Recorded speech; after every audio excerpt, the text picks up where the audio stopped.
Nesse vídeo você vai conhecer as definições primárias da mecânica: posição, velocidade e aceleração. A partir dessas definições nós poderemos iniciar o estudo dos movimentos, que é o ponto central da mecânica. Os tópicos desse vídeo vão parecer simples no início, e de fato são. Só que mais adiante vamos falar de tópicos mais complexos que vão precisar desses conceitos, por exemplo, o momento angular, os postulados da relatividade. Particularmente para a relatividade especial, os conceitos desse vídeo serão cruciais. Então se liga!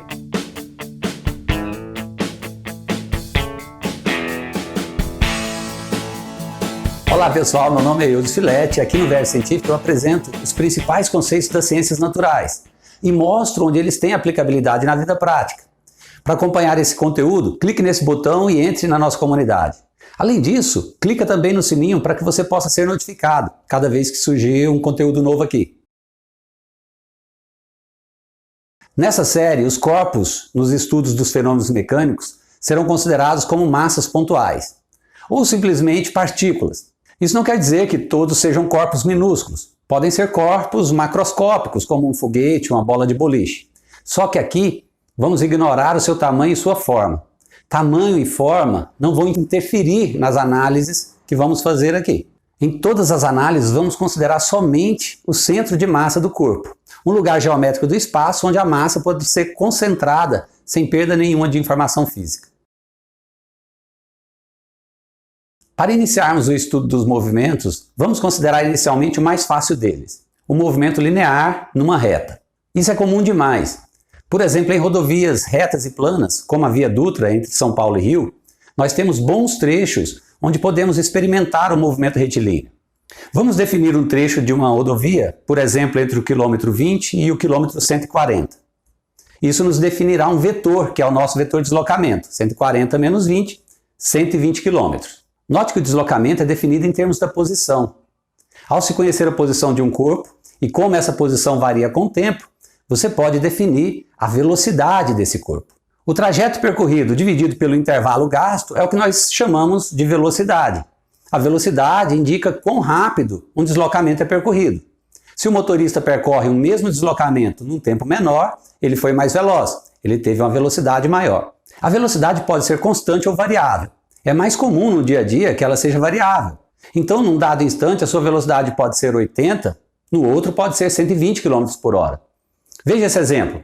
Aqui o carro tem velocidade constante de 401 km por hora na reta. Por isso, esse movimento é dito linear e uniforme. Linear, naturalmente, porque está na linha reta, e uniforme porque a velocidade não varia, ela é constante. Abreviadamente, chamaremos esse movimento de MRU, movimento retilíneo uniforme. Veremos depois que o motorista desse carro não sente nenhum tipo de força ou pressão, típicas de carros freando ou fazendo curva. Apesar de estar a uma velocidade assustadora de 401 km por hora, a sensação fisiológica é a mesma que se ele estivesse em casa sentado no seu sofá. No Sistema Internacional de Medidas, a velocidade é dada em metros por segundo. Mas a maioria dos movimentos não é assim. As velocidades são variáveis. Isso ocorre, por exemplo, quando um carro vai aumentando a sua velocidade com o tempo. Nesse caso, dizemos que ele vai se acelerando. Note que a velocidade varia drasticamente. A cada valor da velocidade, medido a cada instante, damos o nome de velocidade instantânea. Quando a velocidade aumenta com o tempo, o movimento é dito acelerado. A aceleração, nesse caso, mede a rapidez com a qual a velocidade aumenta, ou seja, a aceleração é a velocidade dividida pelo intervalo de tempo. Nesse vídeo, podemos calcular facilmente a aceleração do carro. Note que ele está a 200 km por hora no instante inicial e atinge a sua velocidade final de 300 km por hora 10 segundos depois.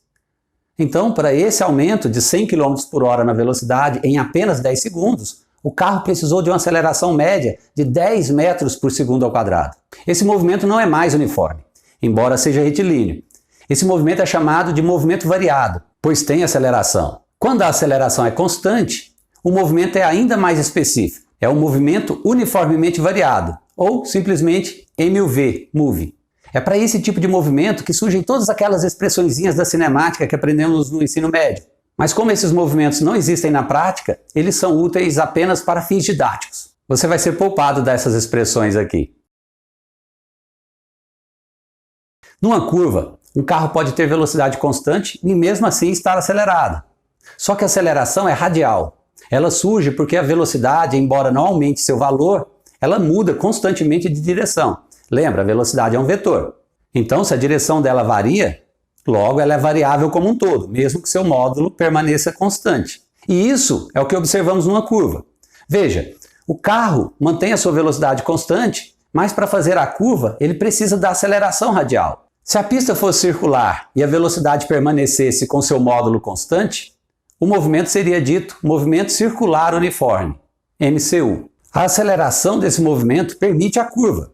Se não fosse ela, o carro sairia pela tangente. Veremos mais adiante que a combinação dos movimentos retilíneo uniforme e uniformemente variado permite explicar o movimento dos projéteis, em particular o movimento orbital da Terra em torno do Sol. Mas por enquanto, ficamos por aqui. Compartilhe esse vídeo e caso tenha alguma dúvida, escreva aqui embaixo. Clica nesse botão aqui no meio da tela e assine o canal. Entre na Verve Científica. Abraço e até a próxima!